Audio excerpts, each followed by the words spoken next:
Shalom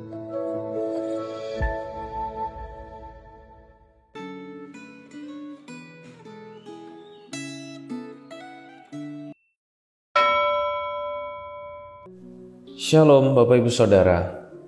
Hari ini firman Tuhan berjudul Kita Memerlukan Roh Kudus. Mari kita berdoa lebih dahulu sebelum masuk dalam firman. Tuhan, sekarang waktunya bagi kami untuk mendengarkan firman-Mu.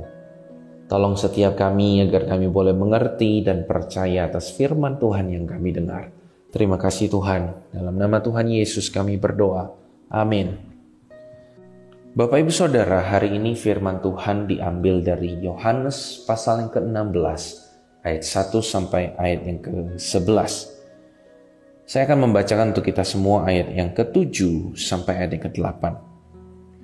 Namun benar yang kukatakan ini kepadamu adalah lebih berguna bagi kamu jika aku pergi. Sebab jikalau aku tidak pergi, penghibur itu tidak akan datang kepadamu. Tetapi jikalau aku pergi, aku akan mengutus dia kepadamu. Dan kalau ia datang, ia akan menginsafkan dunia akan dosa, kebenaran, dan penghakiman. Sedemikian jauh pembacaan firman Tuhan. Kehadiran Roh Kudus yang juga disebut sebagai penghibur lebih berguna daripada kehadiran Kristus.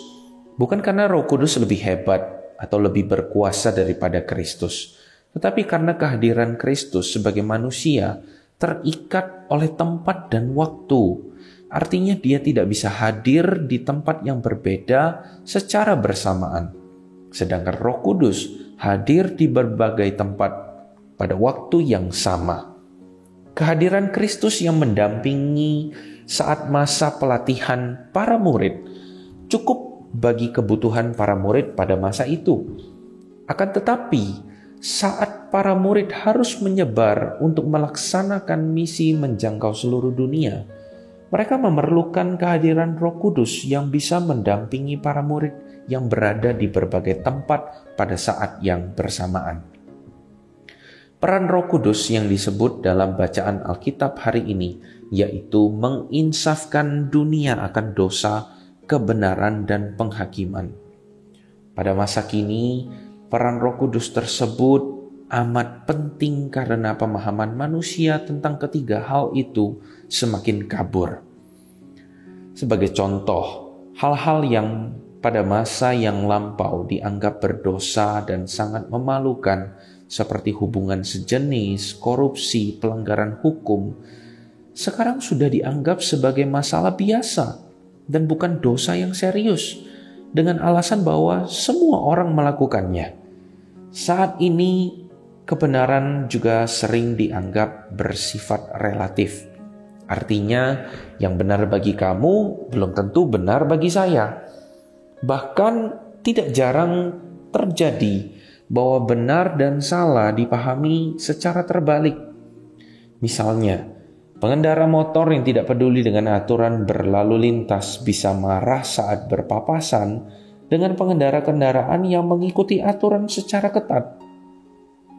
Keyakinan akan penghakiman Allah pada akhir zaman pun banyak yang ragu-ragu karena melihat kenyataan hidup, misalnya kenyataan bahwa koruptor hidup berlimpah, harta tanpa tersentuh hukum, sedangkan orang yang jujur harus bekerja mati-matian untuk bisa hidup, yang membuat banyak orang menyerang keberadaan Allah.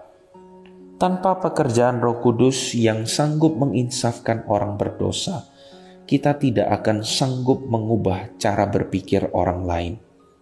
Tanpa penyertaan Roh Kudus, usaha memberitakan Injil akan sia-sia. Kita juga harus menyadari bahwa cara kerja Roh Kudus seringkali di luar jangkauan pemahaman kita. Roh Kudus ingin memakai manusia untuk menjalankan rencana Allah.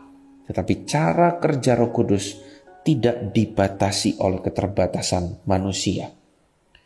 Bila Anda telah sungguh-sungguh mempercayai Yesus Kristus sebagai juru selamat Anda, apakah Anda telah menyadari bahwa Roh Kudus yang hadir dalam diri setiap orang percaya siap mendampingi Anda dan memampukan Anda melaksanakan misi Allah yang telah ditugaskan kepada Anda. Mari kita berdoa. Tuhan, terima kasih.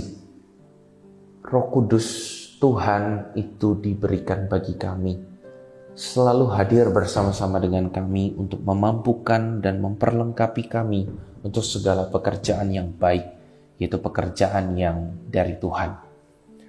Tuhan, ajarilah kami untuk semakin baik menyadari kehadiran Roh Kudus dalam hidup kami.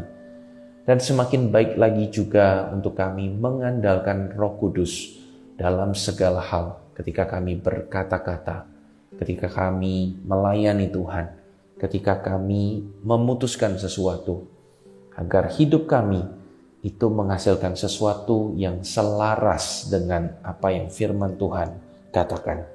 Terima kasih banyak Tuhan. Dalam nama Tuhan Yesus kami berdoa. Amin.